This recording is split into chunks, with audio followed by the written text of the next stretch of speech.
2003 সালে মহাকাশ পাড়ি দিয়েছিলেন চীনা নভোচারী ইয়াং লিউ সেনজোহু। দেশটির ইতিহাসে তিনি হলেন প্রথম নভোচারী।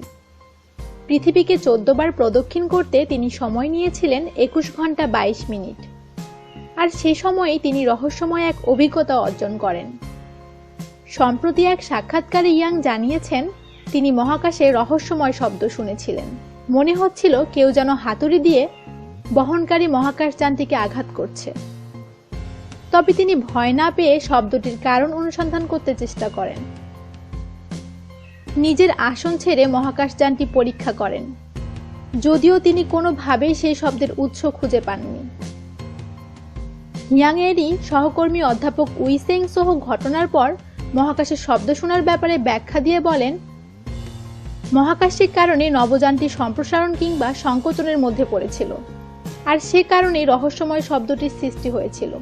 জানা যায়, বৃহস্পতি গ্রহ পাড়ি দেওয়ার সময় ঠিক একই ধরনের শব্দ রেকর্ড করে পাঠিয়েছেন নাসার অনুসন্ধানী মহাকাশযান জুনো। আমাদের সাথেই থাকুন আর সাবস্ক্রাইব করুন